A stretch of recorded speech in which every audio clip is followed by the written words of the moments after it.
Hi, everybody. Welcome to our broadcast. We apologize for the technical difficulties from the studios here in Southern California.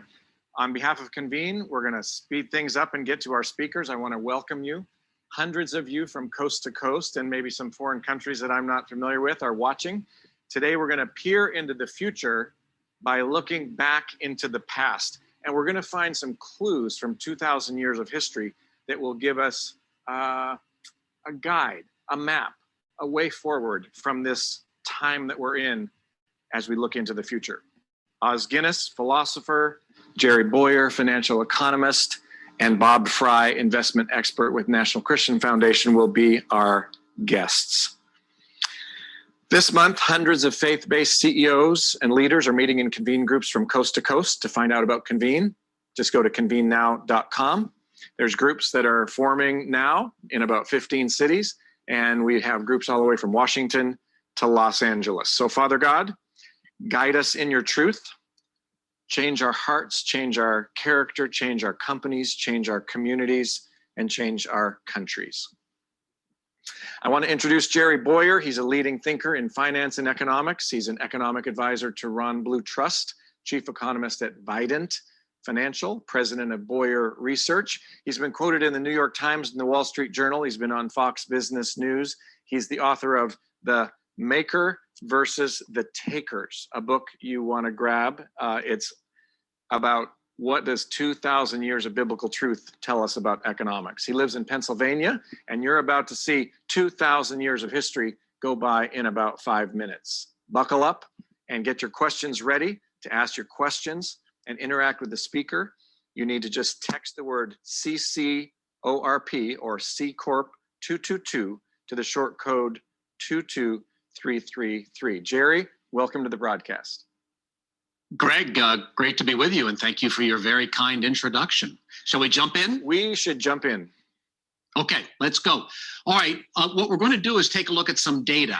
Before we start with the data, we can look at it now. Before we start with the data, I want to talk to you a little bit about sort of my philosophy and theology of data.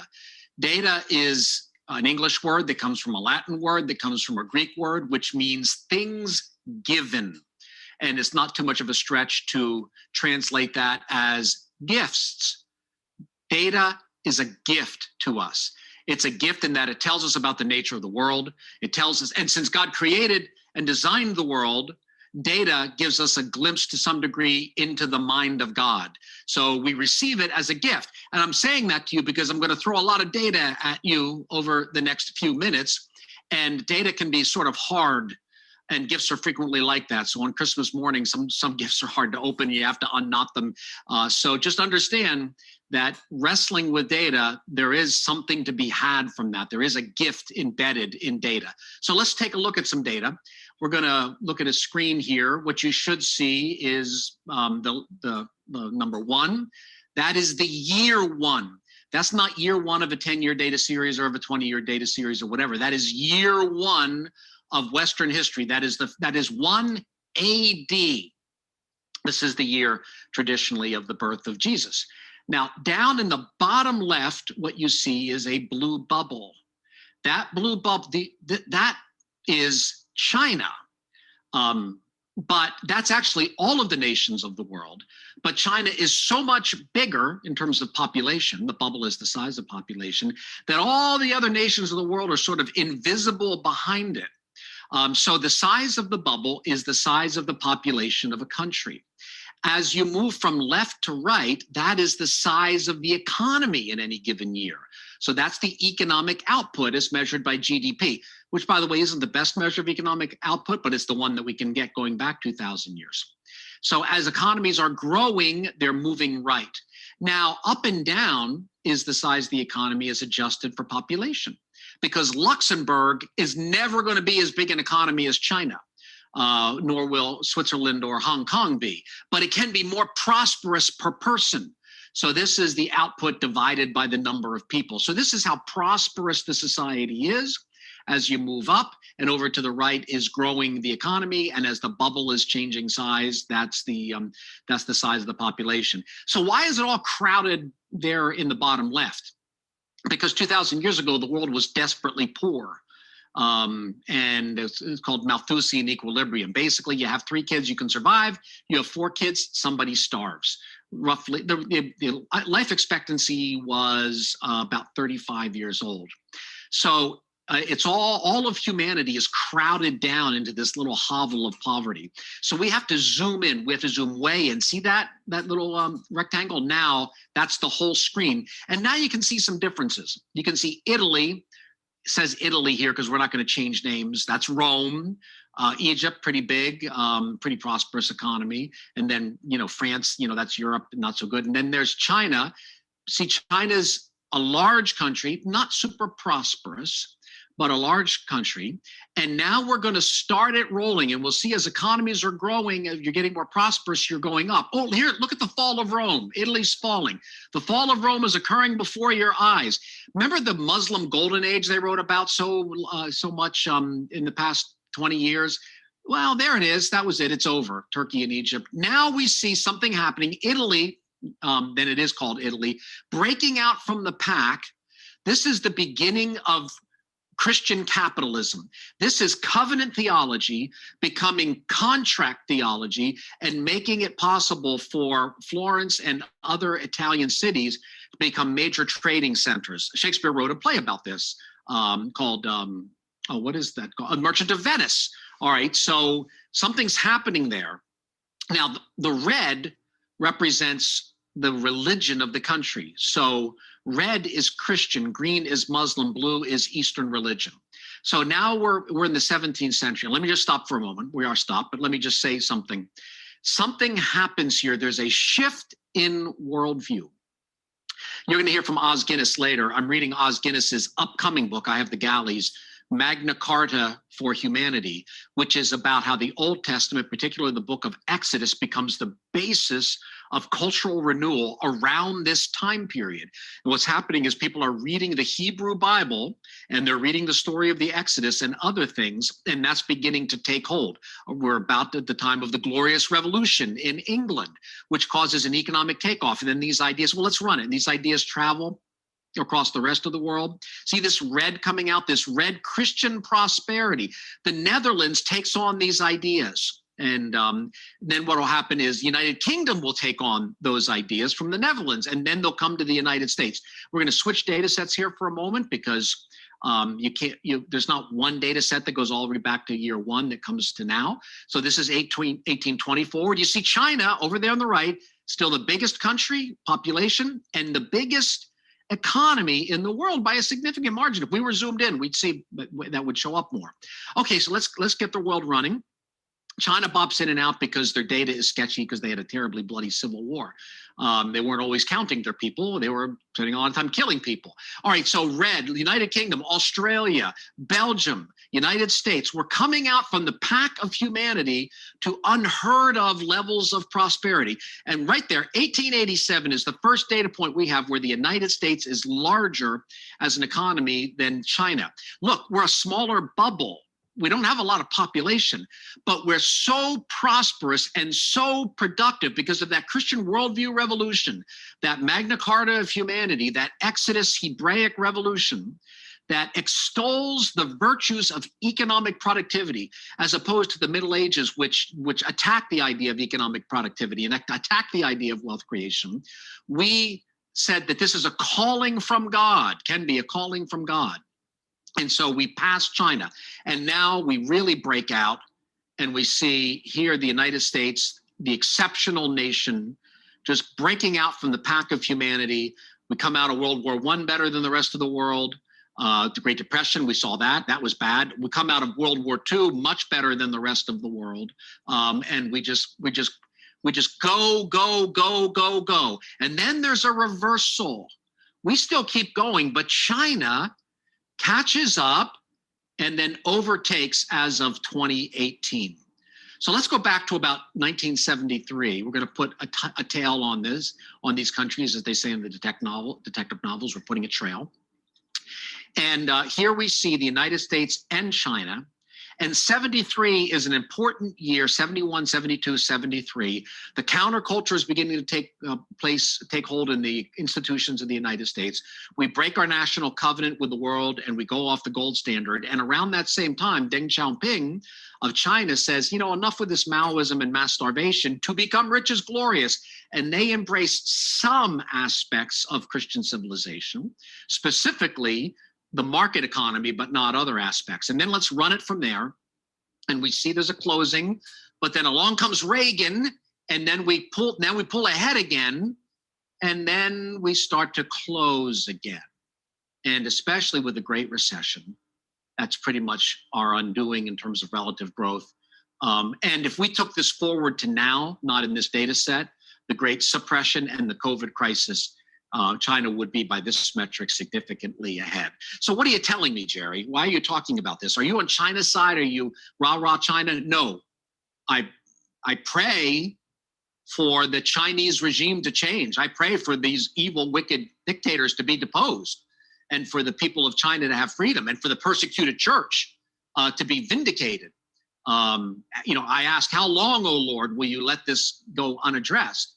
But my job is to describe reality, and the reality is not we have to stop China from catching up. The reality is more like they've already caught up. Now we have to take back our economic preeminence. And the other message here is, out of 2,020 years of history, China is the largest economy in 131 of them. China is the largest economy in every one of them except for 131. A nation this big is the natural economic dominator of the world. And it wasn't until American exceptionalism caused something much like an economic miracle that we were able to defy demographic destiny and outpace them economically. And I think we need to keep that in mind, because if we're not exceptional, I don't know why we would have any expectation whatsoever that we could outpunch economically a nation that is 3 or 4 times our population size. Okay, let's come a little closer in. This is domestic, and this isn't 2,000 years of economic history. This is more like 10 years of economic history. Here's your GDP change, and we're gonna run that. And we see normal recessions and normal recoveries and normal, and then crash. We have the Great Suppression, where a lot of the economy is shut down. And then we have a bounce back in the third quarter. And just this morning, we got the numbers for the fourth quarter, and they're about there. So basically, we have a symmetric, the first half of the year and the second half of last year are inverse symmetry of one another. We crashed hard, we bounced back quickly. All right, let's take a look at another metric that I find helpful. Everyone likes GDP. I don't really like GDP, and I'll tell you why. GDP, in my opinion, is based on a non-Christian worldview. It's based on Keynes' worldview that says we're mostly consumers, not producers. And so it only counts final transactions or it counts consumption, not production very much. And I think we're made to fill the earth and subdue it and to exercise dominion over the creation. And so we are mainly producers. Gross output counts that. So let's look at traditional GDP, about 21 trillion a year. But before that, there's $17 trillion of production in the supply chain. Then you add them together and you get the real economy, which is more like 40 trillion, which doesn't show up in the traditional economic metrics. My friend Steve Forbes likes to say gross output is more like a CAT scan than an X-ray. This metric was invented by my friend Mark Skousen, the prominent economist. Okay, so what does it tell us about the world? Let's look historically, not 2,000 years, don't worry, just back to about 2005. So gross output is the green. So this is the change, percent change in the whole economy. Orange is we pull out government spending, we pull out consumption, and what's left over is business production in the supply chain. And now we're going to let that run. So this is quarterly change. And what we see is business is agile. Look how much the orange goes up more in up times and down more in down times. That's you. You are changing your production schedules based on economic conditions, and you are looking ahead. You're forecasting what's going on. So consumers don't change so much, but producers change because you can't afford to be wrong. So there's a lot of wisdom embedded in that. All right, let's look at corporate profits. They tell us something about what's going on. And what we see here is, let's go. This is 1 year change in profits. And there you see the crash. The crash starts Q1, then there's a crash Q2, and then third, we come back. See, we didn't come back as much. Business profits didn't come back as much as the economy. Because I'm not going to go back, but if we went back and looked at that gross output versus business activity, what happened is consumption was shut down by government decree and partly by fear of the pandemic, but production didn't shut down as much. We padlocked more malls than we padlocked companies that produce jeans. We padlocked more restaurants than we padlocked companies that process food. So what we have is a situation where value is being created in the third and fourth quarter, but it's trapped in the supply chain.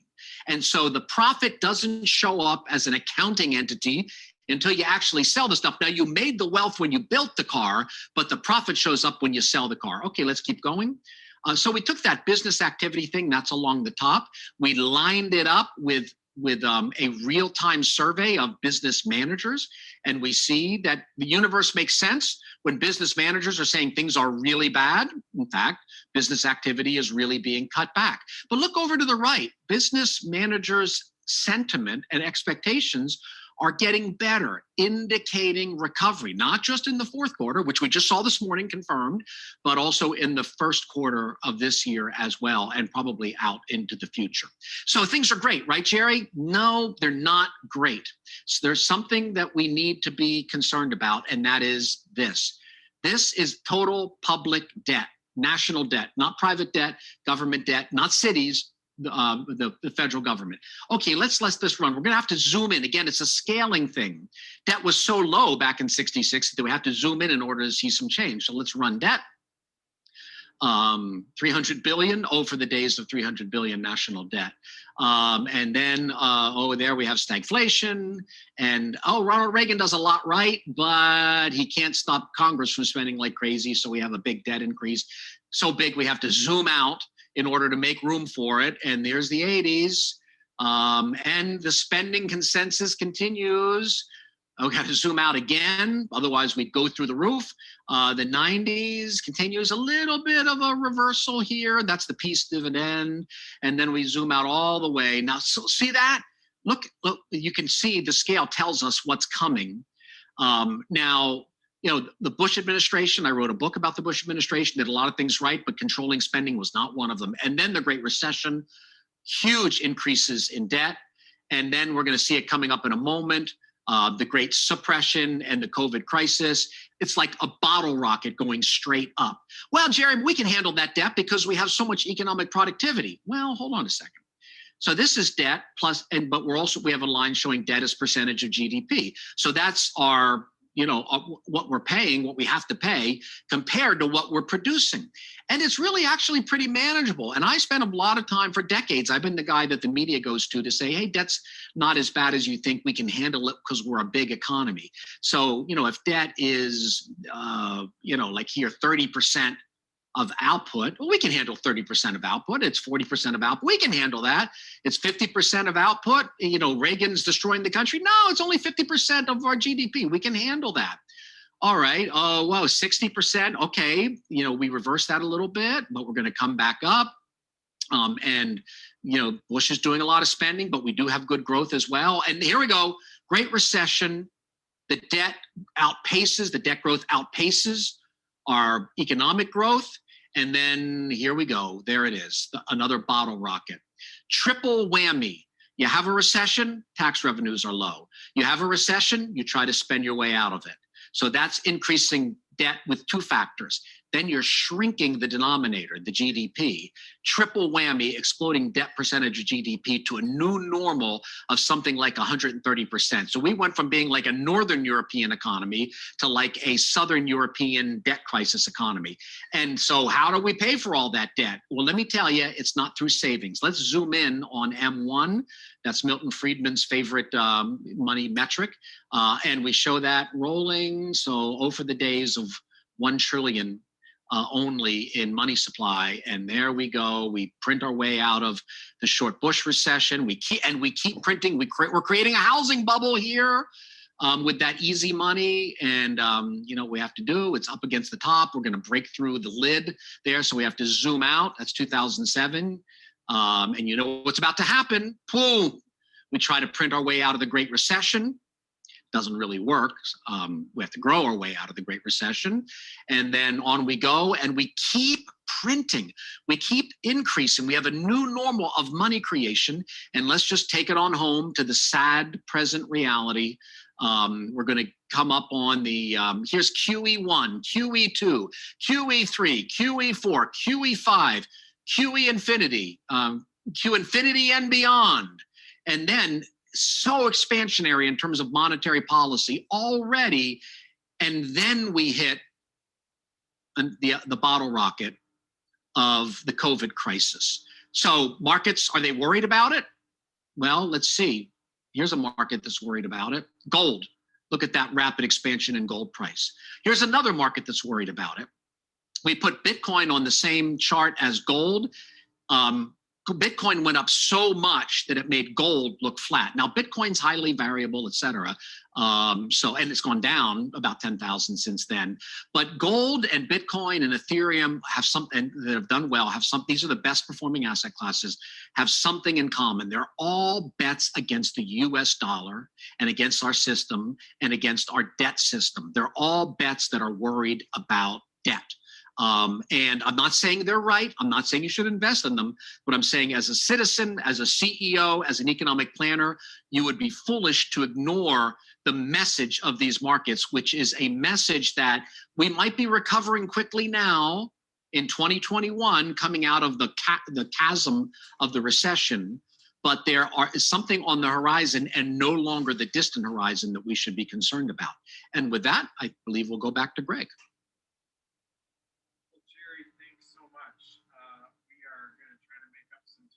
Our technical difficulties, but I wanted to remind everybody that if you have a question for Jerry, just text the word CCORP 222 to the short code phone number 22333. And you see that in the lower thirds there, text CCORP 222 to the short code 22333, and Jerry will answer your question. So Jerry, here's my first question, which is, so debt as a percentage of GDP is not looking good at all. Debt, period, is looking bad.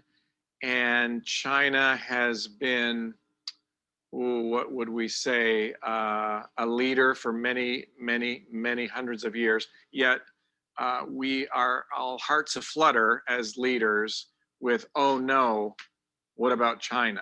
So if I'm a person leading a company in the heartland of America or on one of the coasts or somewhere in the country, in the mountains, on the prairies, what do I do about all this? What is your practical advice if you were sitting in Starbucks over coffee with somebody who's running a company? What would you say they should be doing?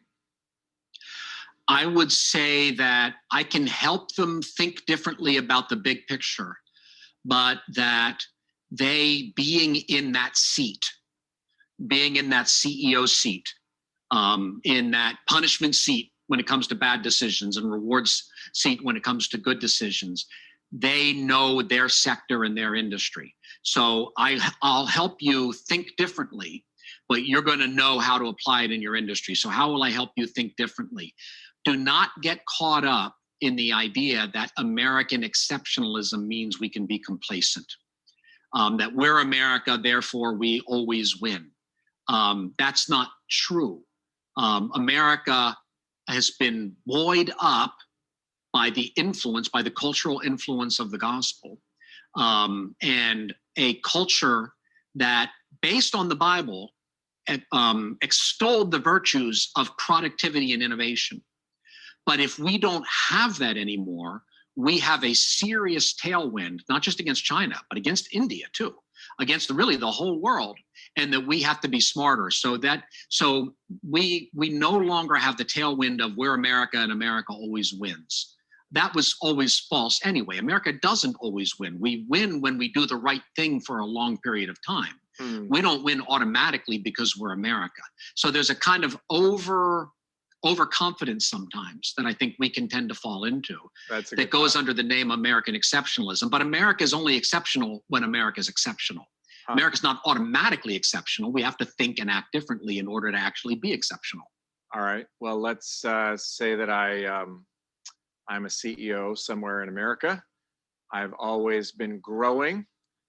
Growth has been off a little bit in the last year, but I'm still surviving. I've cranked up my bank debt. I've put some personal guarantees. I've maybe put my house on the line. What do you say to me? Well, you've brought me into the conversation late. You already put your house on the line.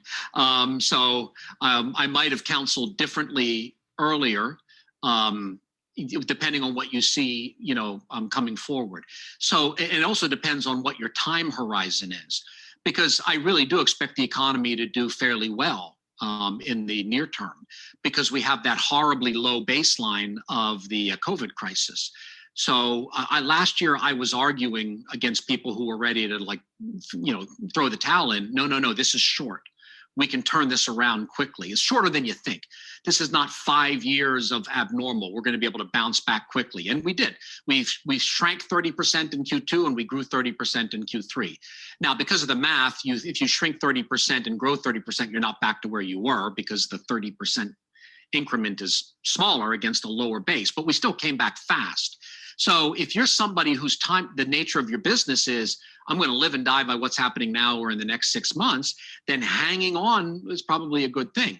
Now, over the long run, if you're dependent on, if inflation is damaging to you, if the nature of your business is such that inflation is harmful to you, some businesses are helped by inflation, then you might want to have a plan B in terms of higher inflation, because when you print this much money in this shorter space of time, and you have a slow economy, and you have an administration that's probably going to push us towards slower growth as their policy agenda comes in, then you have a slower growth, more midterm outlook, and probably a higher inflationary outlook.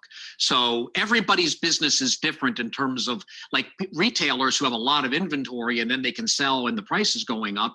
Inflation is your friend for a while.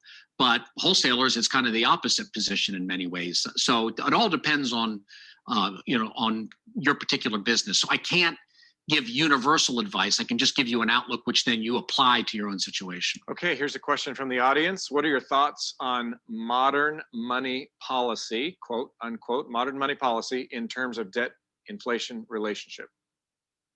So modern money policy, I guess this is a reference to what's called MMT, modern money theory, et cetera. This is just a new repackaging of the worst forms of Keynesian economics. Remember, I mentioned during my remarks that in the Bible, the emphasis is on work and production, and then you consume, right? So you work 6 days and you rest 1, right? So there is a work and then consume. John Maynard Keynes became an atheist, rejected Victorianism, rejected the Victorian worldview, rejected the Victorian moral code, rejected the sexual code in particular. And that by doing that, by not engaging in any relationship that could lead to children, possibly, it came to the conclusion that in the long run, we're all dead. So he didn't look at the long run. So Keynesianism basically said, we need to, savings bad, spending good. And we're going to inflate things so we can punish you if you're a saver, and then get you spending, because the economy runs on spending, not on saving. Now, towards the end of his life, John Maynard Keynes, interestingly enough, married a woman, shocking all his friends, tried to have children, but that didn't work, and told Friedrich Hayek that he's actually having some concerns about all this Keynesian stuff and all this spending and inflation stuff. But don't worry, I can pull back on it. He died shortly thereafter, and he never did pull back on it. Modern monetary theory is basically taking the thing that even Keynes said was going too far and mainstreaming it into the Democratic Party and saying there's an almost infinite ability to spend because there's an almost infinite ability to print money. And that is really playing footsie with economic and financial disaster. And it's a concern that that is now mainstream theory with a party that represents half of the country and currently controls White House, one branch of the Congress, and is in a 50-50 kind of split with the other branch of Congress. Okay, another question from somewhere in America. How does the US dollar as the world reserve currency play into all this? What happens when the dollar no longer has this position? That's a great question. I've been talking with a venture capitalist about this just kind of as a thought experiment recently. And this is one of the issues where a lot of our friends have been predicting hyperinflation and the loss of the reserve currency status for a while. I spent a lot of time 2009, 2010, 11, and 12 helping financial advisors talk to clients who had been like watching Glenn Beck or seeing videos going around talking about imminent hyperinflation. And saying, no, it's a long-term danger, but it's not what's going on now. What did they miss? What they missed is that you only have inflation if you have money circulating domestically. It's too much money chasing too few goods. Well, if the Fed prints a lot of money, but the banks hoard it, then it's not circulating. And it doesn't affect inflation yet. And when you had bad economic conditions and a lot of regulation, the banks were essentially afraid to lend. Plus, the Fed paid them to not lend by paying money on their reserves. So that's a hoarding in the bank system. It's not circulating. All right, something else going on. Since we're the kind of the reserve currency of the world, a lot of the money the Fed printed went overseas. So it's circulating, but it's not domestic. So dollars that are being hoarded by foreign central banks, how are they going to affect our price level? They're not in my pocket. We're not spending them. So you had a lot of money creation, but you had a lot of that money creation not circulated in domestic banks, circulating but not domestic.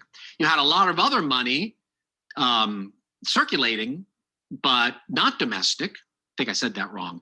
The bank money was domestic but not circulating.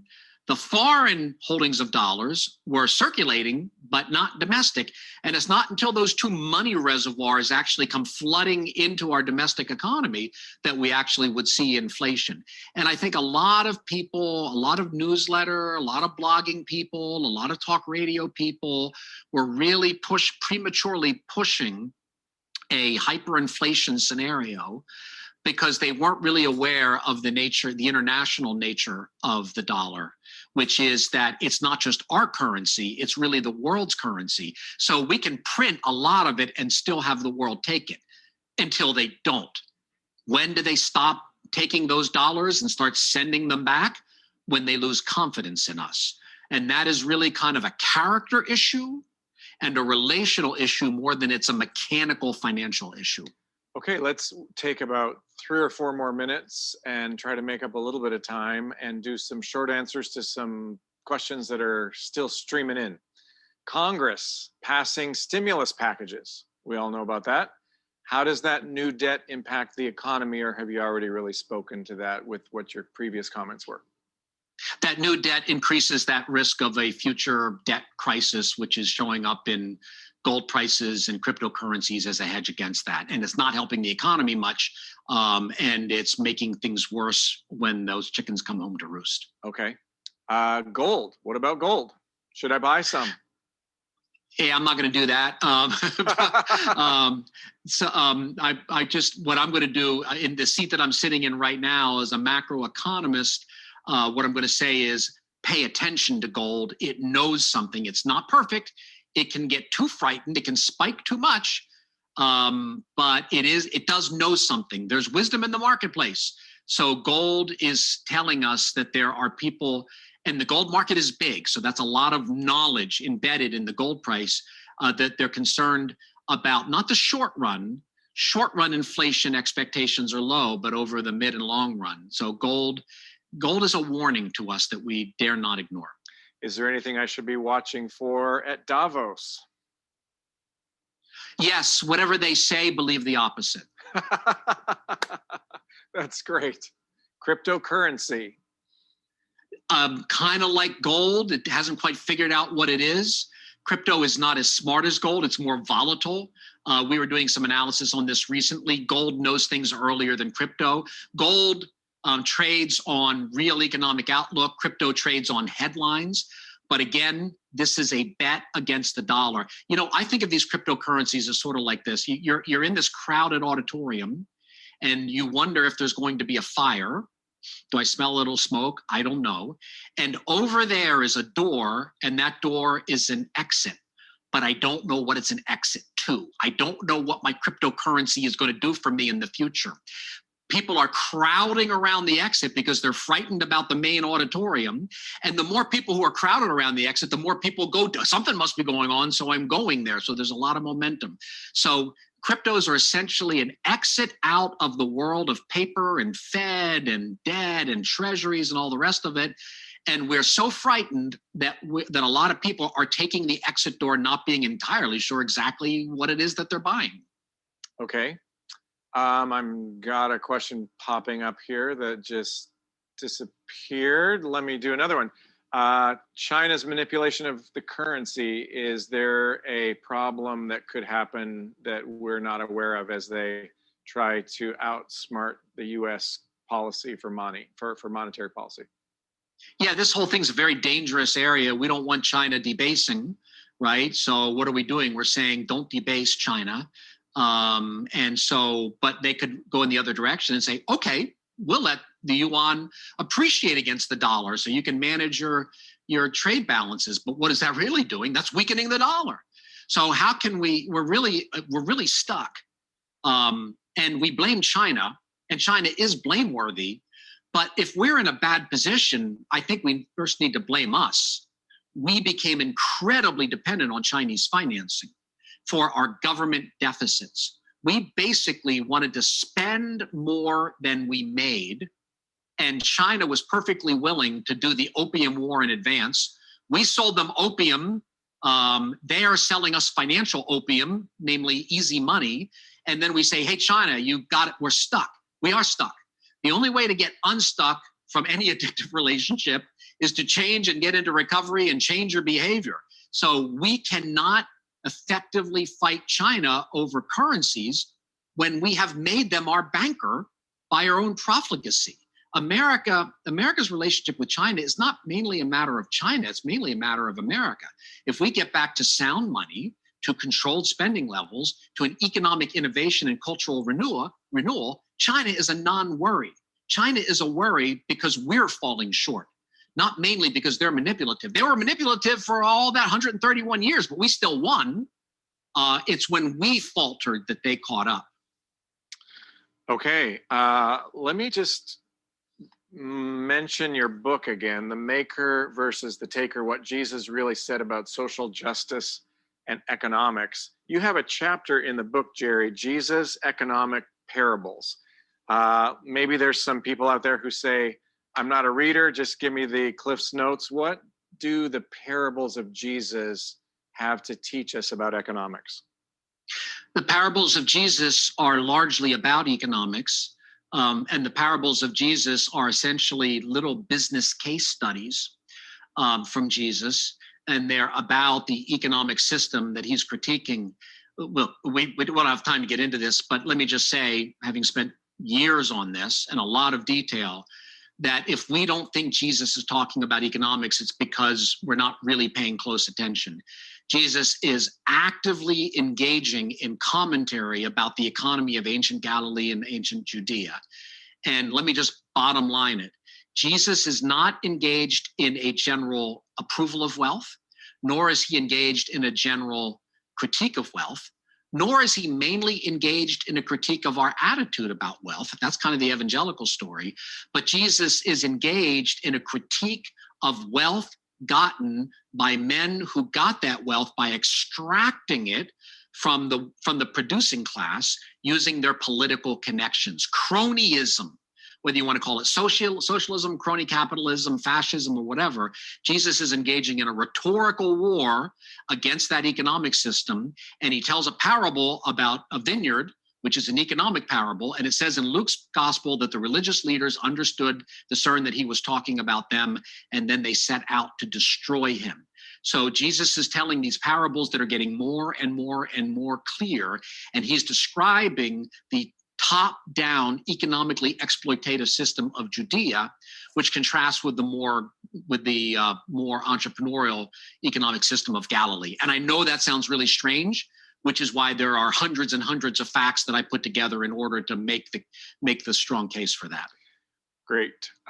2 minutes or so left. I'm not sure we said this or you ever said this, but here's the question. Why is the USA, why is the United States of America God's blessed economy? Did you say that in your book? I'm not sure. What about all the people being part of God's kingdom? How can we be working for world growth? Good luck with that question, sir.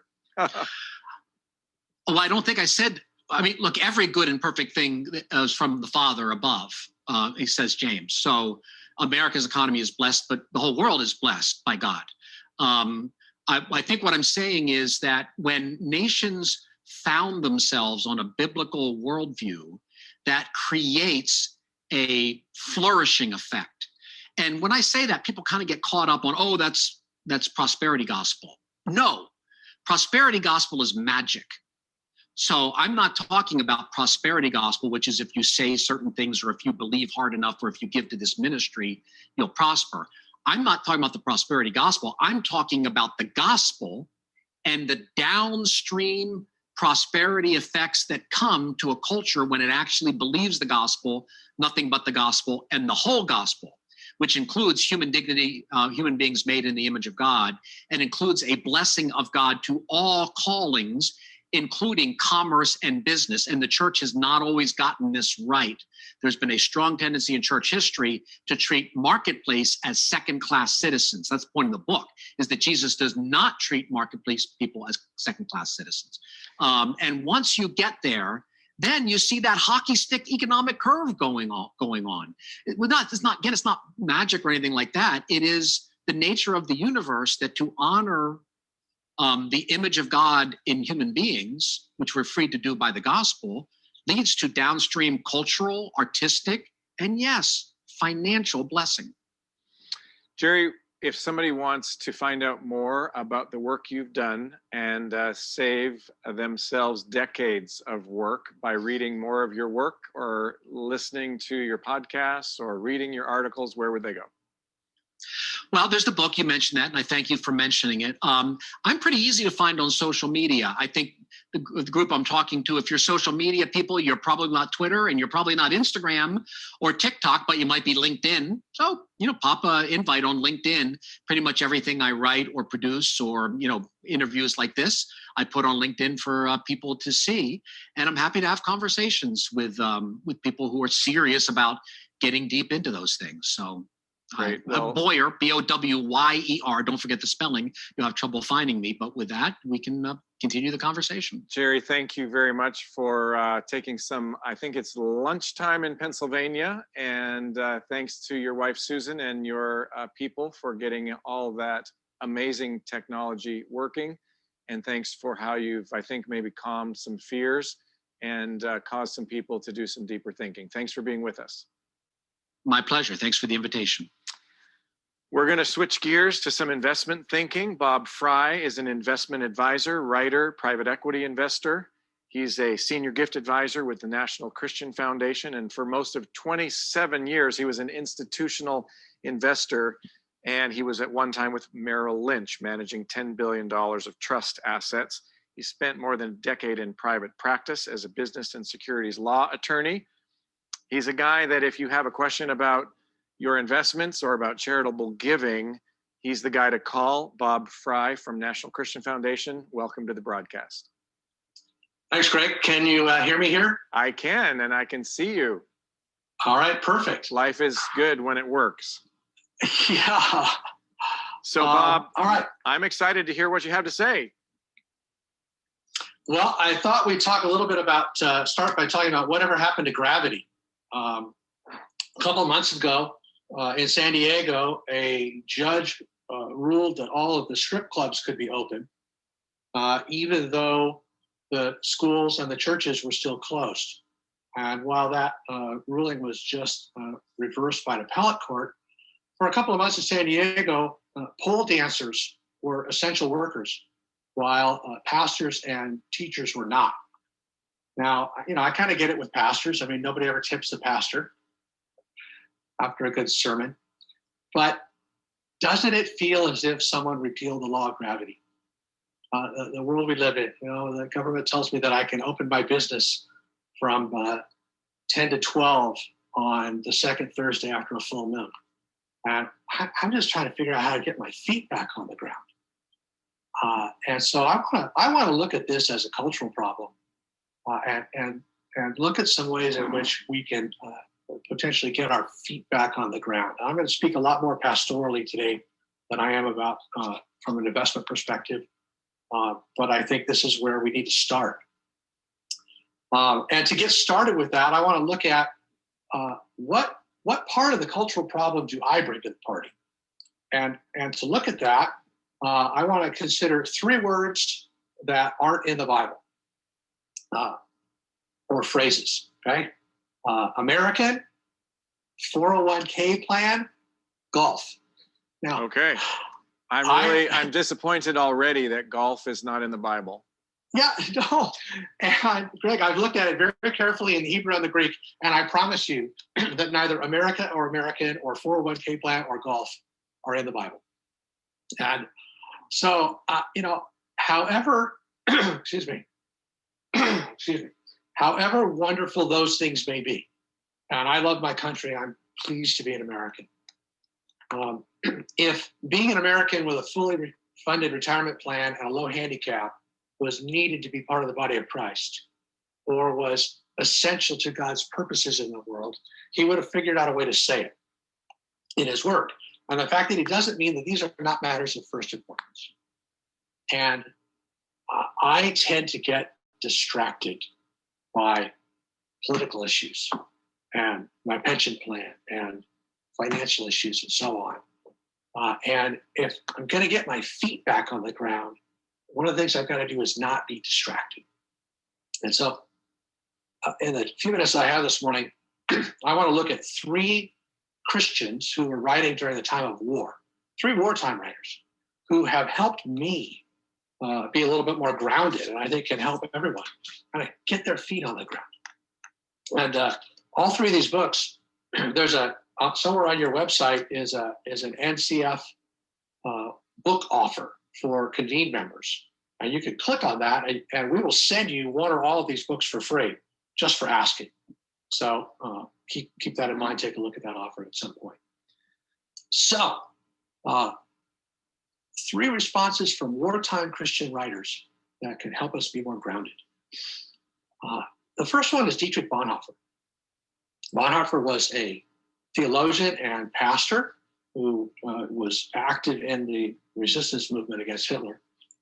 And in 1942, December of 1942, he wrote a letter to his 2 closest friends, one of whom was killed by the Nazis, one of whom survived the war and then published this letter after the war. And it was published called After 10 Years.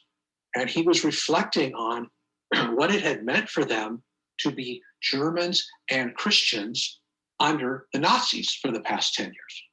And he began by saying, have there ever been people in history who in their time, like us, had so little ground under their feet? And he's just, they were all astonished. I mean, he was a patriotic German the way we were patriotic Americans. And he got caught in a situation in which he had to choose between his faith and his country. And he had grown up well connected. His father was the most famous psychiatrist in Berlin. His brother was a well-known physicist. His uncle was a high member of the Justice Ministry. He expected to be able to achieve things through politics and social action. And but about 60 days after he wrote this letter, he was arrested by the Gestapo. And a couple of years later, he was executed at Flossenburg concentration camp. At the end of this letter, writing to his friends, he said, "It remains an experience of incomparable value that we have for once learned to see the great events of world history from below, from the perspective of the outcasts, the suspects, the maltreated, the powerless, the oppressed, and reviled. In short, from the perspective of suffering." So what Bonhoeffer realized, and that I think I've had to realize, is that we're not in charge. we're not in charge. And this is a hard thing for Americans. We tend to think that we're in charge. And you think about when Satan tempted Jesus and offered him all the kingdoms of the world. Jesus didn't argue with him. Jesus didn't say, no, those aren't yours. They belong to my dad. He said, no, you worship the Lord your God only. And he acknowledged that Satan has in charge. So we need to realize that we're not in charge. Second wartime writer, actually writers, Biddy, B-I-D-D-Y, and Oswald Chambers, known most famously for My Utmost for His Highest. And Oswald Chambers, interestingly, is the person after whom Os Guinness was named, at least according to Kathleen Chambers, Biddy and Oswald's daughter. Indeed. And these are really interesting people, Greg. I mean, Oswald was passionate about his relationship with God and Christ and just had a singular focus on that. And he was really well educated and well spoken. He spoke all the time. He preached all the time. But he was also one of those guys who, as a non-drinker, could walk into a bar with a bunch of hard drinking Englishmen and spend the evening and have a great time. And they would like him and listen to him. So he had the common touch. In the middle of World War I, he and his wife went to Zaitoun, Egypt, where he was a YMCA chaplain, and they took their 3-year-old daughter with them. And he ultimately died in Egypt in 1917 from a ruptured appendix. And some of his journal entries, diary entries during that time, really fascinating. Whatever problem they would face, he would write, I refuse to worry. I refuse to worry. I don't know what God is doing, but I know God is doing something. I trust him completely. I am not going to worry. And that enabled, excuse me, and that enabled him and his wife to take more risk. They were incredible risk takers. They took risks the way we focus on our pension plans. So if can I jump in there for a quick second? So Bonhoeffer risked his life. He went back to New York, and people told him, don't go back to Germany. He went back to Germany. Oswald Chambers knew that things weren't the best in Egypt, and he went anyway to do good things. And I can see this personal application. Maybe some people listening thought you were going to tell them how to reallocate the 401k to a higher yield investment. And you're saying, wait a minute, risk, trust. Talk more about that and bring it to bear on investing for people who might be feeling nervous, worried, traumatized with when they open up their pension plan State of the Union letter that they hate to get out of the mailbox. Of course. Well, I think Jerry did a good job of laying out the world that we live in as it impacts our investment decisions.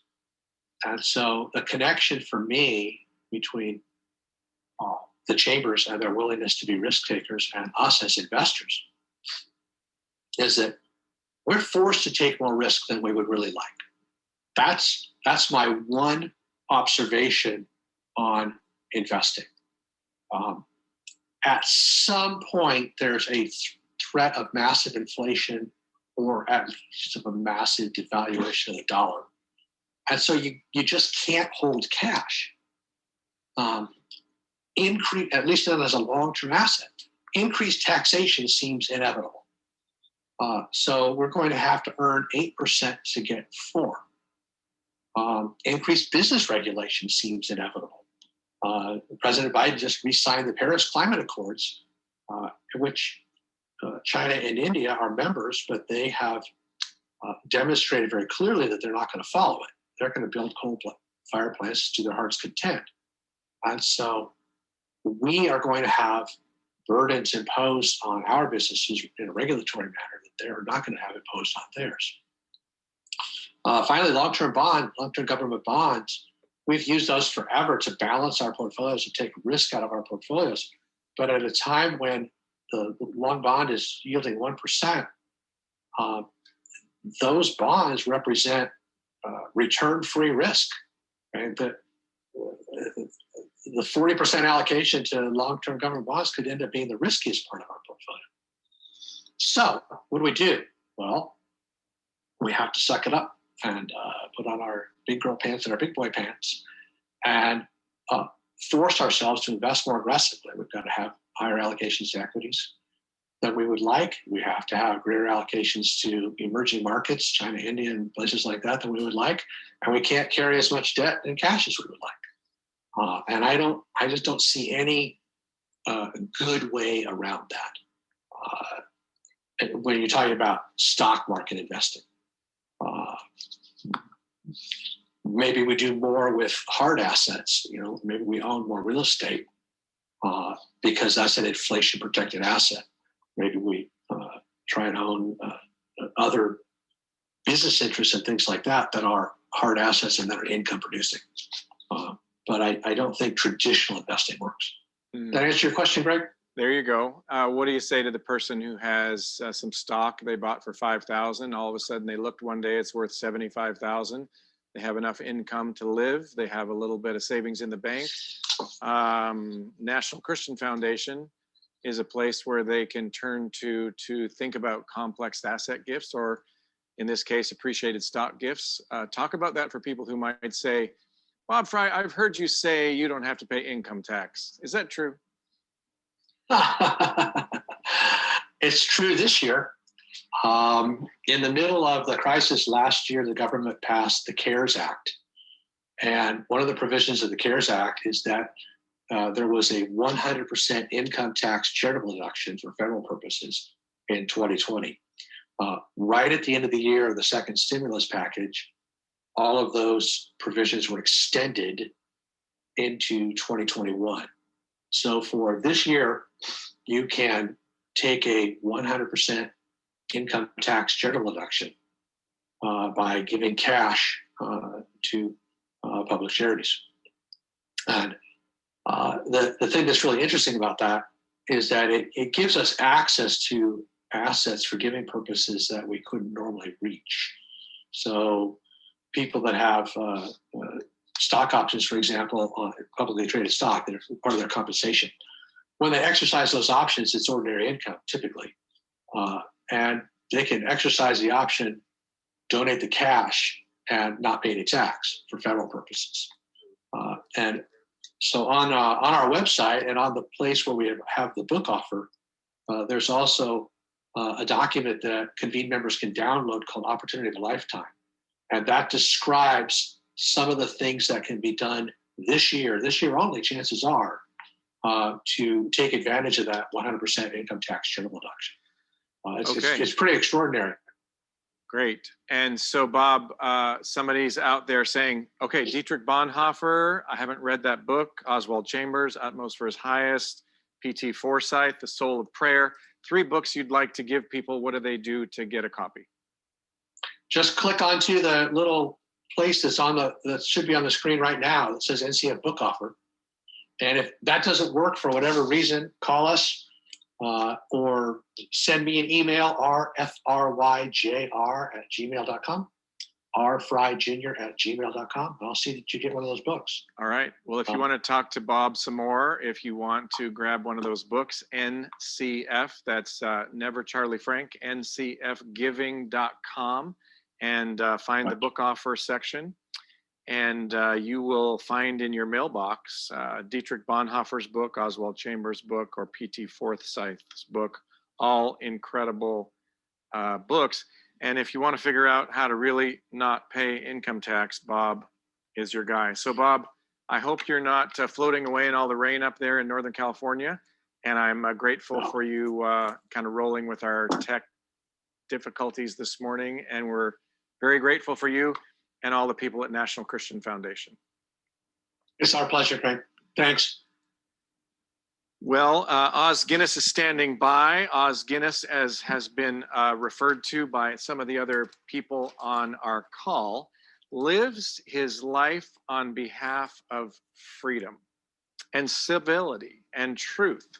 He is the great, great, great grandson of Arthur Guinness, the Dublin brewer and founder of Guinness beer that some of you are familiar with. He was born in China in World War II to medical missionaries, returned to Europe when he was expelled with other foreigners in 1951. He completed his undergraduate degree at University of London, his Doctor of Philosophy at Oxford. He's written more than 30 books. His recent book, Last Call for Liberty, is a book where I have latched on to something he said in here, where he said, America is facing its greatest crisis since the Civil War. That is a gigantic thought. If you can hear that thought and it just rolls off your brain and goes away into a file folder, you're not listening. America facing its greatest crisis since the Civil War. Oh my goodness.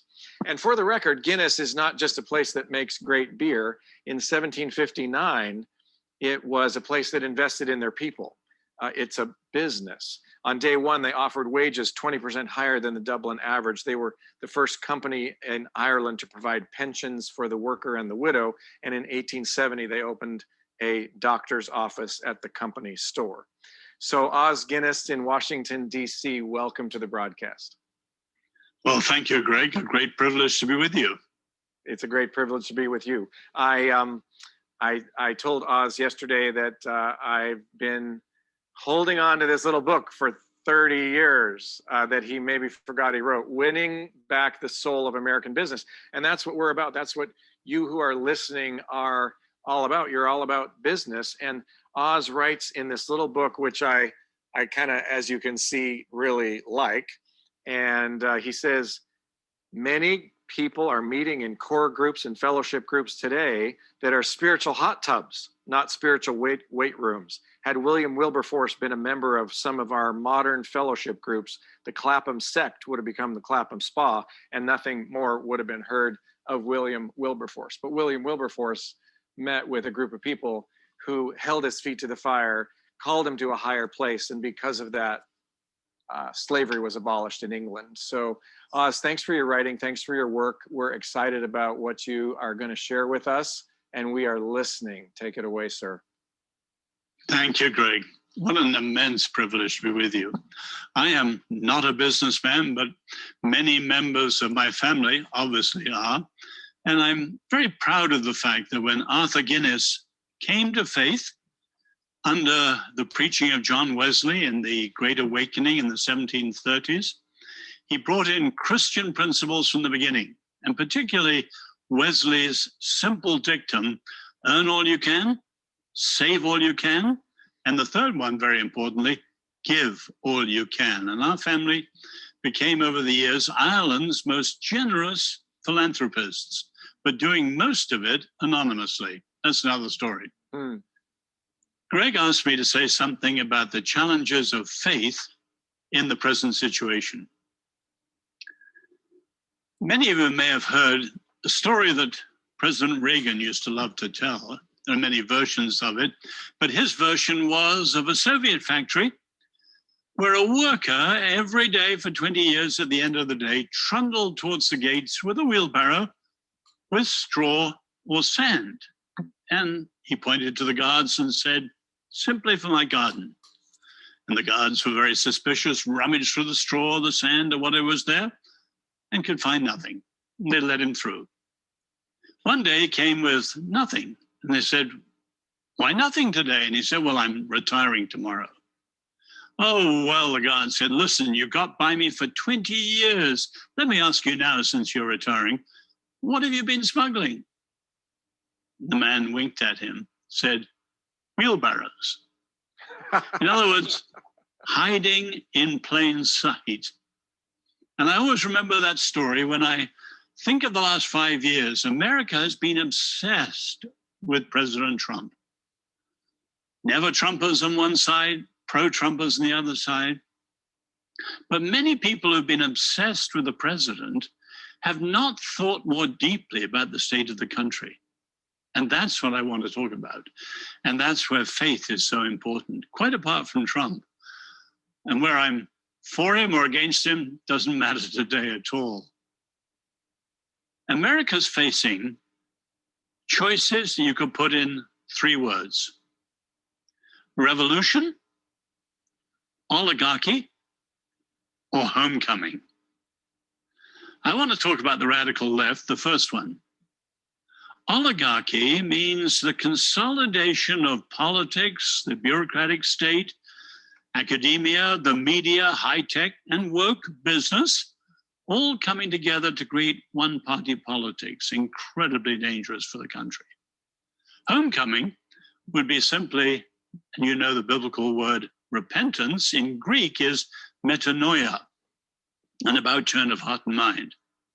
But in Hebrew, it's teshuvah, which means an about turn of heart and mind, but also coming home, homecoming.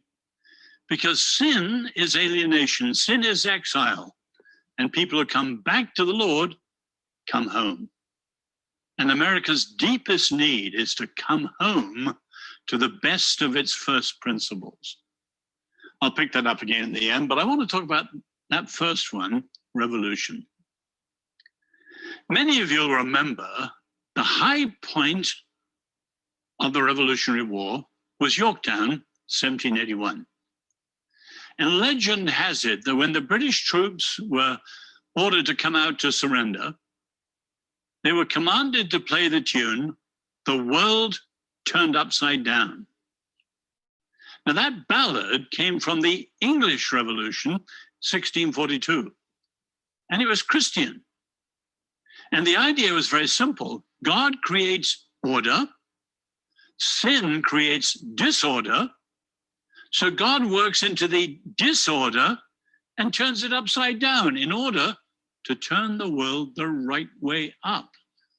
Think of the challenges of the agitators to the Apostle Paul in Acts 17. These men who have turned the world upside down. In other words, they were turning it through the gospel the right way up. Now, the English Revolution was the first of the major 5 revolutions of the modern world. The English, 1642, the American, 1776, the French, 1789, the Russian, 1917, and the Chinese, 1949. I was there as a boy. Now, if you compare them, the first two, the English and American, look different. The English failed, the American succeeded. But they're actually very similar because both the English-speaking revolutions came through the Reformation out of the Bible, and particularly the books of Exodus and Deuteronomy. One failed, one succeeded, but they both are biblical. Whereas the French, the Russian, and the Chinese are anti-religious, anti-biblical, anti-Christian, and anti-clerical. And as Solzhenitsyn used to point out, that hatred of God is deeper in the radical left than any view of politics or economics that they have. Now, why is that important? It was mentioned that I thought we have deeper divisions in this country than at any moment since the Civil War. But why? Some say it's the coastals against the heartlanders. Some say it's the nationalists and populists over against the globalists like George Soros, borderless worlds, and so on. I would argue the deepest division is between those who understand the American Republic and freedom from the perspective of the American Revolution, which was largely biblical, and those who understand it from the perspective of the heirs of the French Revolution, which was anti-Christian. So if you think of things like postmodernism, political correctness, the cancel culture, multiculturalism, the sexual revolution, the rage for socialism, all those things go back to the heirs of the French Revolution, not the American Revolution. Now, how have they made such an impact? Well, the French Revolution only lasted 10 years in France, 1789 to 1799, and then came Napoleon, a dictator. And Napoleon said the revolution is over. But while the revolution was over in Paris and in France, like a volcanic explosion, the lava flows have flowed out ever since. The first great flow is one that we're hardly aware of, what was called revolutionary nationalism. It helped to unite Italy, unite Greece, and was behind the rise of secular Zionism. And Hitler himself was a great admirer of the French Revolution. The second lava flow, much more powerful, revolutionary socialism, or in one word, communism. Designed in the 19th century, Karl Marx, Friedrich Engels, but powerful in its impact in Russia and China, and still today through China and its global threat to the world, totalitarianism.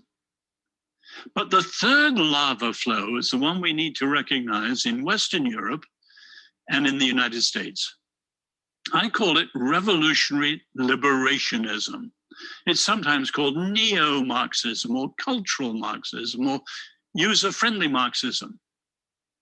The story goes back to the 1920s in Italy, when a Marxist called Antonio Gramsci sat in jail, he died in jail, trying to figure out why Marx was wrong. Revolution didn't happen as he said. And he shifted the thinking from economic challenges to cultural challenges, and from the proletariat, industrial working people, to the cultural elite. His ideas were picked up by the so-called Frankfurt School. And one of their members was Herbert Marcuse, who was the godfather of the New Left in California. In 1967, Marcuse and one of his followers in Germany, a radical called Rudi Dutschke, called for a long march through the institutions. Any of you remember 1967, 68? Martin Luther King, assassinated. Bobby Kennedy, assassinated. 100 American cities ablaze. But the radicals realized they couldn't win in the streets. They had to do a long march, a detour, and slowly, incrementally, win the high schools, colleges, and universities, win the press and the media, win Hollywood and entertainment, and win the business world. And then they could sweep down from the ideas parts of culture to gain the whole culture. Now, of course, we're 50 odd years later, and you can see they've done it. And everything, say, in the campuses, from cancel culture to the speech codes, comes from that radical left. And Christians, by and large, had no understanding of what was happening, tragically. Now, that cultural Marxism is directly opposed to the gospel and diametrically different at all sorts of points. The sources are different. One comes from the Bible, the other comes from the French Enlightenment, people like Jean-Jacques Rousseau. Their views of humanity are different. The biblical view, very realistic. Why do we have a separation of powers and checks and balances? Because of the potential for the abuse of power, because humans are sinners. And Madison was taught The Evil in Humanity by John Witherspoon, a theologian at Princeton, coming from Scotland and the Scottish Reformation, and so on and so on. You can go on down the line and see all the differences. But this year, the differences have centered on justice. Now, when it comes to justice, both the biblical revolution and the radical left revolution both agree there is injustice. In fact, if you think, the first voices in history to challenge the abuse of power and the evil of that abuse were the Hebrew prophets. Amos, Hosea, Micah, Isaiah, Jeremiah, and so on. Thank God, the greatest challenges were Jewish and Christian voices. And of course, our Lord, the good news of why he comes is all about that, liberation. So we both agree there is injustice. The difference comes, though, as to how you address it. If you look at the biblical revolution, you address truth to power, calling for a confession of sin, repentance, that about turn of heart and mind, forgiveness, which frees the past and opens up a second chance free future, and of course, reconciliation between humans and the Lord and between humans and humans. Now, I said those things very fast, but the gospel in the book of Acts is described in one word as peacemaking, because that's what it does. It addresses sin and evil and injustice by putting wrong right in the most radical way ever done. Cultural Marxism doesn't. It does see the injustice, say the killing of George Floyd this summer, but it tackles it very differently. It's called theory, or critical race theory, or critical women's theory, or queer studies, or fat studies, or whatever, but they all do the same thing. They analyze discourse, the way people speak. They look for the majority, the minority, the superior, what they call the subaltern, the oppressor, and the victim. And then when you've identified the victim, not as an individual, but as a group, then you use the victim, weaponized, to challenge the status quo and overthrow it. But you could say a lot of things that are wrong about that. But one is, since there's no Lord, no God, there is no truth, all that's left is power. And it's one power overthrowing another power, and a clash of powers without end until you have what the Romans call the peace of despotism. You have a power that's able to put down all other powers and so on. But is that freedom? No. It's might overcoming right. Now, tragically, many Christians didn't understand the rise of revolutionary liberationism, cultural Marxism, neo-Marxism, call it what you like. And so it's crept through our ideas formative institutions and affected many of our young people, including many of our pastors. I've talked to pastors in the West Coast who's essentially drunk the Kool-Aid, giving you Black Lives Matter ideology without realizing the cultural Marxism from which it came. And this is tragic. Now, as I said, that's only the first. Revolution. Please God, no. But the inroads of an alternative revolution have never been more powerful than they are today. And you can see in the Congress itself with some of the radical members, but certainly on the campuses and in many of the high-tech companies, the inroads of this radical left thinking, very profound and squeezing out the American Revolution. Take, say, the Howard Zinn view of history taught in high schools, or the 1619 project put forward by the New York Times. The American Revolution is quite literally on its last legs. And one of the challenges is the way it's ousted by the radical left. We haven't time to look at the second one, oligarchy, although in many ways that's the current danger. But what you have is a hollowing out of traditional liberalism. There used to be a difference between liberals and the left, an important difference. Increasingly, there's almost no difference. A hollowed out liberalism is being drawn towards the left. And so when you see this consolidation of power, California is already a one-party state. Many universities have a one-party faculty. Many businesses now have a one-party boardroom.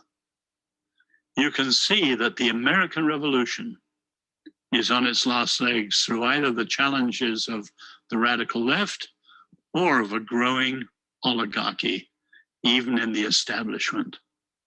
Will there be a homecoming? In the 1850s, there was a Lincoln. And what Lincoln did was call for a new birth of freedom. Things had gone badly wrong with slavery and so on. But he believed in the Declaration, and he believed in what he called the better angel of the American nature. So he called for a new birth of freedom. The last president often spoke about make America great again. And the current president talks about restoring the soul of America. But neither of them say what made America great in the first place, the way that Lincoln did. And America needs a national leader, but also leaders in business, in academia, in 100 other spheres too, who really understand the nature of ordered freedom, the originality of this country, and how it was genuinely rooted in the best of the understanding of the scripture. Now we know, tragically, there was a contradiction, there was hypocrisy, slavery. And that has to be addressed very firmly too, in the way the Bible would address it.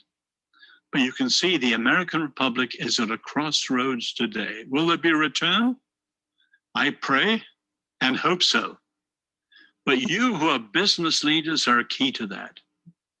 My own family, and if you look back traditionally in business, business has normally been on the side, obviously, of capitalism and the free market and of enterprise and many of the other first principles of freedom.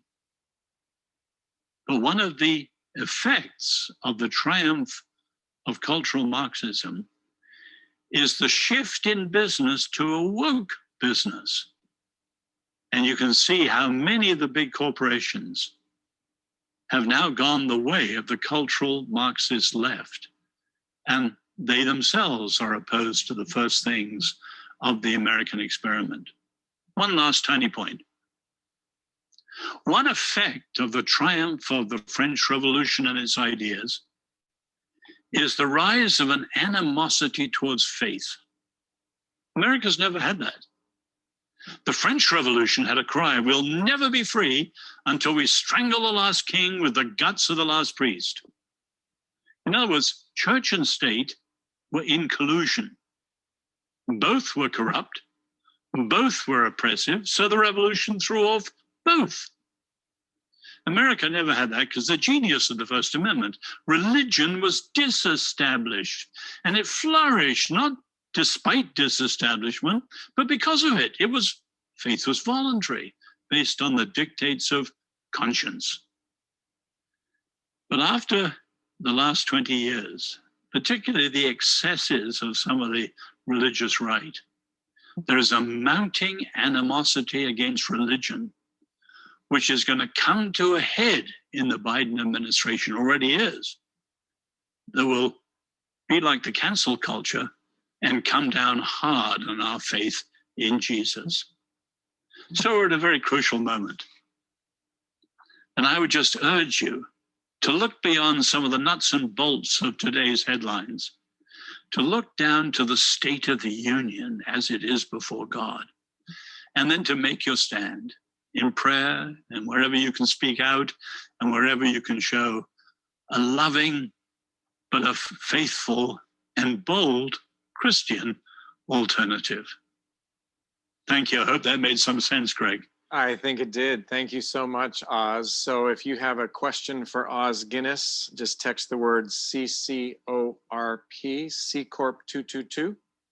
See it on the bottom of your screen to the short code 22333.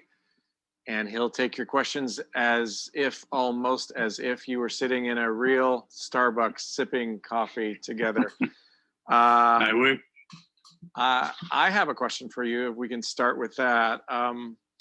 If I'm a business leader somewhere in America, I might be in the heartland, as you say, I might be on the coast, I could be anywhere. But I heard what you said, and it sounds like things are not the way they could be, should be, but I'm just running my $50 million company, and I'm trying to survive, and I'm not sure what I'm supposed to do. Should I be worried about what you said? Should I do something differently today? Thoughts on that? Let me make a general point, Greg, first. It goes back to California. The remark was made in the 60s by a historian. The Christian faith has become privately engaging, publicly irrelevant. In other words, one of the features of our modern world is the way faith becomes fragmented. It's relevant here, but not there. In that place, but not the other place. I first saw this when I was teaching at President Reagan's church at Bel Air for a while, and I asked the members of the adult class where they drove in an average week. Many of them drove 75 miles to come to church, 50 to go to work or whatever, sports game, beach, whatever. Their faith was strung out all over the place by freeways and cars. And that was the context of that remark: privately engaging, publicly relevant. In other words, the temptation for business leaders is just to keep their head down. They're good members of their church, they're members of a good Bible study or whatever, but it doesn't really affect everything they do in business, particularly when their business touches the public world and the wider issues. Now, if Jesus is Lord, our thinking and acting must express his lordship in every inch of our life. And you almost can't avoid that today. You know, when Arthur Guinness started our family firm, no one thought like that. There were only 3 firms. 2 of them were Quaker, the chocolate makers, Fry and Cadbury's. The third was evangelical, Guinness. But he tried to make every part of his business reflect his Christian faith, as well as he brought the first Sunday school to Ireland and so on. But it was his business that was the first sphere. So we got to do that. Now, obviously today, woke business represents the inroads of things like the sexual revolution into business practices. And many of us are going to face those challenges. And we need around us people helping us think those things through all the time. Not just fellowship, but tough-minded thinking.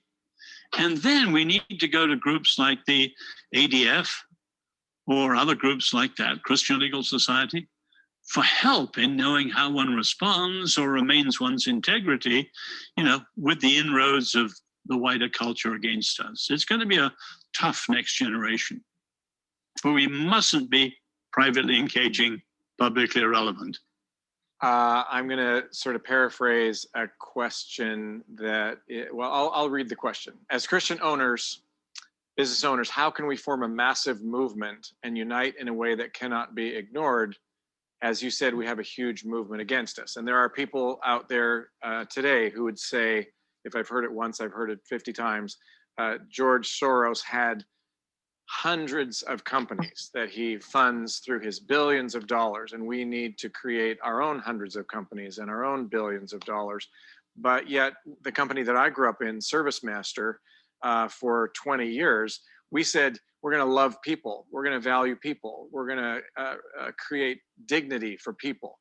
And it's not about a huge movement. So how do I sort of deal with this dichotomy of Soros and many companies and hundreds of billions of dollars, and I run a $50 million company and I pay good wages?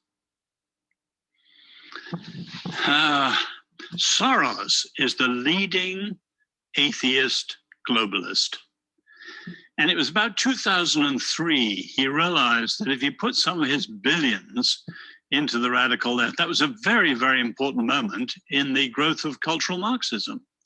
You had Gramsci, the Frankfurt School, the merging with postmodernism. And about 2003, Soros started to put billions into it. So you've got this like a mushroom growth of ever morphing, swarming left-wing radical groups with all sorts of slogans, and they rise, fall, and they'll win tomorrow.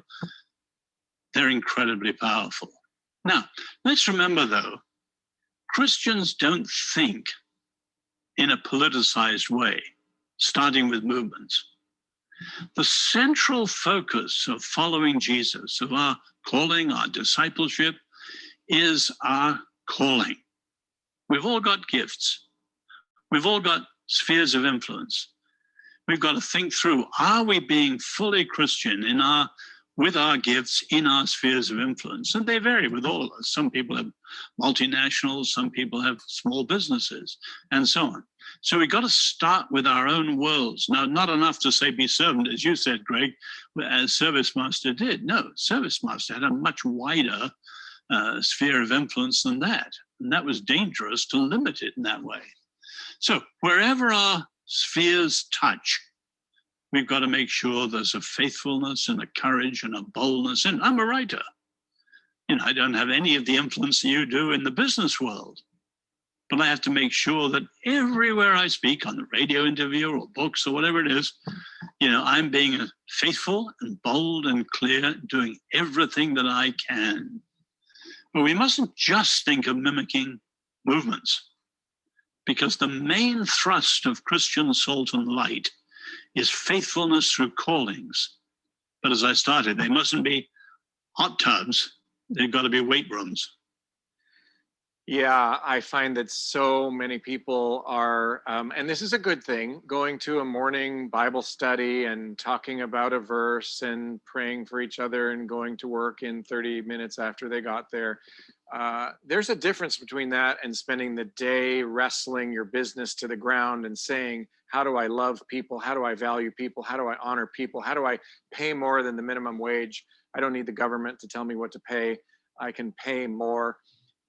Like your great grandfather who put a medical doctor in the Dublin brewery, paid 20% higher wages than the prevailing wage, provided pensions when there was no such thing, even to the widow of a worker. There's no moratorium on loving, valuing, appreciating, giving dignity and value and worth to service workers, is there? Greg, I would add to that, though, most people are in fellowship groups. But I often ask, in your fellowship group, what do? You pray, you study the scriptures, but many fellowship groups lack a sense of calling. Say you've got 6 or 10 sisters and brothers in a fellowship group. Do they each know the calling of everyone else in the group? Because we all get beaten up or discouraged or maybe off course or maybe too big for our boots. And we need people who know what we're about. Some of my friends, I've been friends for 40 years now, and they hold my feet to the fire, and I need it. Sometimes you just get discouraged. And so I would say, make sure you're in fellowship groups where you all know the calling of everyone else, and you make it a matter of prayer to get into the other brother or sister's business callings. I mean, our pastor, the previous pastor, he was quite open. He was great at talking about marriages. People came with the mess of families into his study, and he helped them build them out. So his sermons were rich in illustration about families. But when he suddenly realized he was also speaking to politicians or business people down in Washington's K Street, he was clueless as to how to address them. So what he did practically was set up lunches down in K Street, up on Capitol Hill, in order just to listen to the members of his congregation wrestling in the Senate office or wherever. Then slowly those ideas and their challenges and dilemmas and issues filtered into his preaching. So we really need, calling is central to everything, our being salty and light-bearing. But we need tough-minded fellowship groups with friends who hold our feet to the fire. Yes. And we can go and say, look, Jack, this is incredible. I'm under a real challenge here. What would you do? And get into the messy stuff of the nuts and bolts of business or political or legal challenges that we're facing. Do we all have tough-minded groups like that? Yeah, and if I could put a headline banner over that, I would say, amen, I agree, and that is what Convene is all about. I'm going to just tell a quick story because it illustrates your point. I was in one of our groups, I don't know, 3, 4, 5 weeks ago, and the group leader, after 10 years or so, was transitioning to a new leader. So there's the old leader, the new leader, and the 10, 15, 20 lives of businessmen and women that had been influenced by this leader who was leaving. His name is Mark Vincent, over the course of a decade. One after the other, these tough CEOs would get up and they would say, my business was saved because of this group and the advice I got. And these were tall, tough, big businessmen who were crying, you saved my business. And then up would come a lady and she would cry too and say, because of one question you asked, Mark, my life trajectory was changed. Another guy would get up and say, if it wasn't for you, I'd be bankrupt. And that's because, and this went on for an hour, people saying, because I spend a day a month with all of you people, we speak into each other's lives in the way that you just described, Oz. So we need more of that. And we have a question from the audience. How do we balance gospel-centeredness and political involvement? A growing message in churches is Christians should focus on the gospel, not politics. Well, just think of that theologically and then politically. Theologically, Jesus is Lord of every part of life. Now, we've got to keep politics in its place, but that includes politics. Now, when I say politics in its place, politics, as they say, is downstream. You know the old saying, the first thing to say about politics is that politics is not the first thing. So you just take, say, ideas, and then families, and schools and colleges, and you go on down the line. Politics is well down the line from all of those, but it is incredibly important. And if Christ is the Lord of every inch of life, he is the Lord of our political thinking too. So no follower of Jesus in America can give up thinking about politics. Now, run the same question through politically. If we were Chinese Christians, we wouldn't be responsible for China. It's a totalitarian country. We could pray for it. The party is responsible, and the average citizen has no part at all. Now, that's somewhat true in a monarchy. I'm under the Queen as an English person. But in a republic, every citizen is responsible for the whole republic and every citizen. In other words, there's a collective responsibility. That's we the people. And that comes from the notion of covenant, a reciprocal responsibility of all for all. So the Jews say every Jew is responsible for every Jew, or they used to say it. So no American who understands the republic, which is different from democracy, every American is responsible for the republic. We're not like the early church. The early church had no say in Rome at all, at least at the beginning. This is a republic. So both for theological reasons and for political reasons, every follower of Jesus is willy-nilly responsible in politics. Thank you. Well, any closing thoughts, Oz, as we wrap up in a minute or so? Speak to that business leader you're having a cup of coffee with, and what should they be thinking about or doing as they head into their workday today? Well, a note of encouragement. We're at a time of grand transition, like Augustine with the fall of Rome. Times like that are crisis, but they always have silver linings. First, false identifications where people have identified, tied the church in and the faith in with this and that, they fall away. And we got to see our identity, our allegiance, our loyalty is Jesus. But also another point that comes out of times of crisis, the end is not the end. That's from Reinhold Niebuhr. In other words, there's two meanings of the word end in the Bible. The word finis in Latin, which means ending, conclusion, full stop. We're born, we grow, we die. There are ends, the end of the Roman Empire, maybe one day the end of America. There are ends like that. But the second meaning of the word end in the Bible is the Greek word telos, which means the end as an objective, a purpose, a culmination. And the great thing is, in times of crisis, their ends of the first sense, which we lament, but God always has ends of the second sense that we look forward to. So we can be realistic and hopeful in the worst crises. So I would just finish by saying the wonderful thing is, time to get off the back foot and being defensive. The gospel is the best news ever, personal, as well as politically and globally. So we as Christians have the key to the human future. God is greater than all. He can be trusted in every situation. Have faith in God. Have no fear. This is a great moment to show our trust in the Lord. Os Guinness, thank you so much for being with us from Washington, D.C. We appreciate it very much. And as a friend of mine likes to say, don't buy this book. Buy a case and give them to all your friends. Last Call for Liberty by Os Guinness. Thank you so much for being with us. Greg, a great privilege. Thank you. God bless you all. Thank you, sir.